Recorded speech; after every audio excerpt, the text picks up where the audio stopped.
And thank you, Honorable Minister, and thank you, Mr. Secretary. It's truly an honor to be here with all these esteemed guests. As I was thinking about what to say as all the other speakers were speaking, I realized that there are a lot of young entrepreneurs here, and some of them have walked up when I came in. And I wanted to ask that, so tell us what will make us successful. Honestly, I don't think anyone knows what will make you successful. I think in the end, you just have to give it a shot. But I can share with you about 4 things that come to mind that you absolutely need to keep in mind as you embark on the journey of entrepreneurship. I'd say first and foremost, partly what Manu said, just having a huge amount of irrational belief. I remember when I started more than 10 years ago, I went to an angel investor and I pitched my idea. I told them this is what we will build, etc. And they said, I need you to give me 60% of your company for 5 lakh rupees. Then I will help you. So I think obviously we didn't take that, but we had this irrational belief that whatever we were doing, whatever we were building, eventually will have value. The second thing is just persistence. Entrepreneurship is not easy.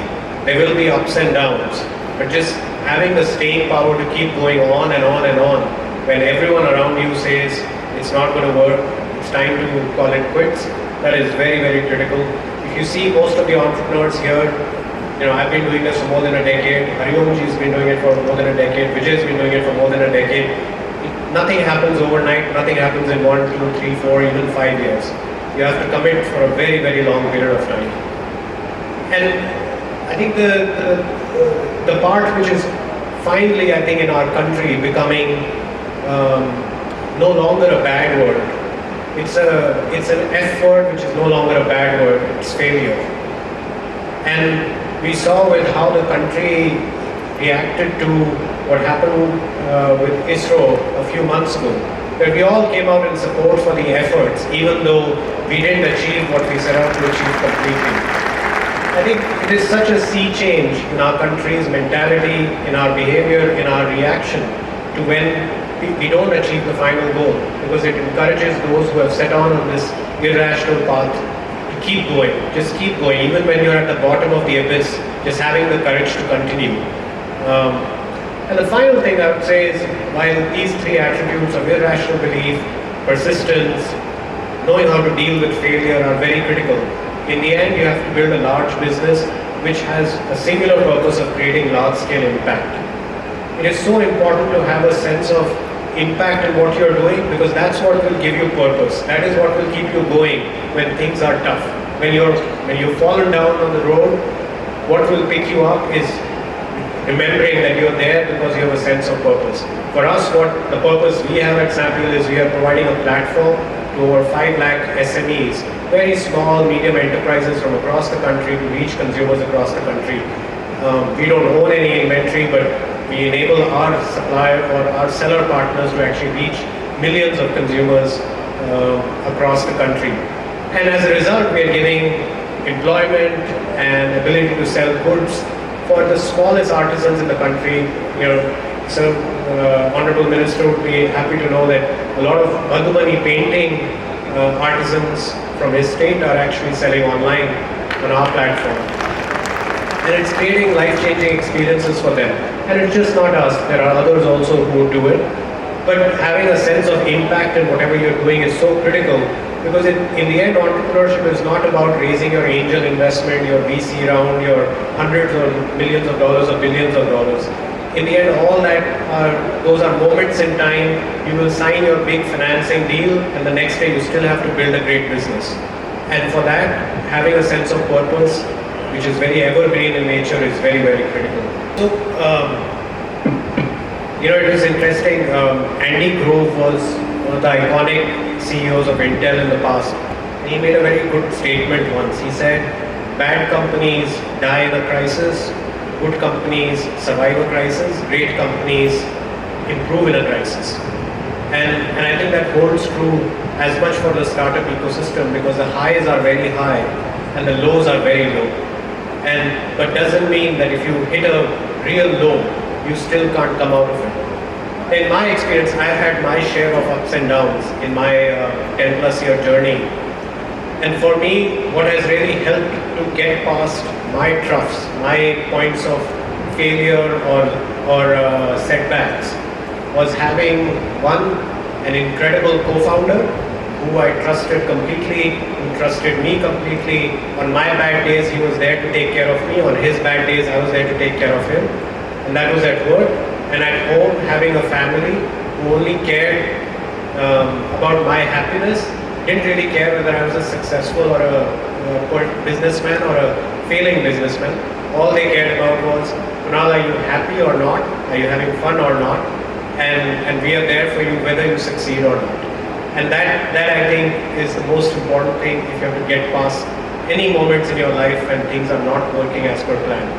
In the end, I just want to say, one should always remember that a setback is actually a good setup for a comeback. So whenever you face a setback, you should know that if you keep going, you will make a comeback. It's only a matter of time. All it'll need is persistence, courage, and a lot of support from the ecosystem around you. I think on this topic, probably by the time everything would have been said that I would have said. I'll just make a short point here. I think, in my view, the three key ingredients of achievement are hard work, sense of correct direction, and then luck. Only problem with the third one is you can't really do anything about it. Either it will happen or it won't happen.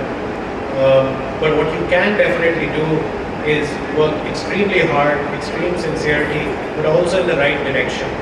Because just working hard and spinning wheels is equal to running on a treadmill.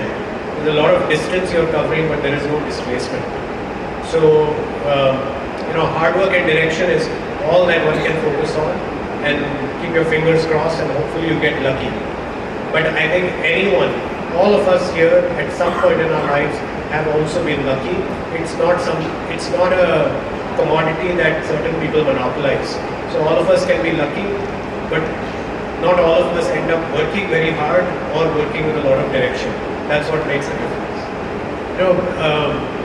Oftentimes I wonder when I meet entrepreneurs that what is the true motivation for becoming an entrepreneur? And after asking a few questions, I realized in many cases it's actually about getting rich. But you realize after going through a journey of entrepreneurship, and if you've had some success in your business, financially also, realize how little it matters. And true happiness never comes with a lot of money. In the end, true happiness should be the only pursuit in life. And everyone gets happiness from different places. I can tell you how I get my happiness and how little money that costs. And maybe that can be helpful for some of you. For me, happiness has only three key parameters. Is health, good health. That doesn't cost a lot of money. Actually, if you spend a lot of money, you're likely unhealthy. Having good health means just eating well, exercising. And I was telling the Honorable Minister earlier, I gave up sugar 20 months ago and I lost 10 kgs and I feel a lot healthier. Simple things. Second is family. They'll always be there whether you're successful or unsuccessful. They don't ask for anything, they only ask for your time. That also doesn't cost any money. And third is freedom. Right? Never do anything wrong that'll put your freedom at stake, because if you have your freedom, then you can do so much more in a long lifetime.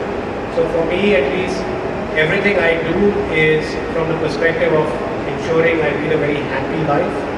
And for me, those three things are driven. It's driven by just my health, my family, and my freedom. Thank you. I think a lot of things have already been spoken about, starting off, about luck, about hard work. I believe there's one thing that we haven't touched upon that I would like to talk about, which is team. I believe anything that we do, we need a great, strong team. All of us, especially entrepreneurs, we cannot win just individually. And we need a strong team that believes in the vision, people who are like-minded, and who will walk an extra mile to make sure that you end up achieving your goals. At least the way that we hire at Xiaomi, for the first 3 years, we did not hire from any other smartphone brand. We hired from great technology background. We hired people from Google, from Facebook, from Snapdeal, from Flipkart, from Paytm, from many other companies. And these are the people, because they did not come with any smartphone background, they were willing to try out new things, they were willing to take risks, and they were willing to challenge status quo. So building a team, we have a very young team.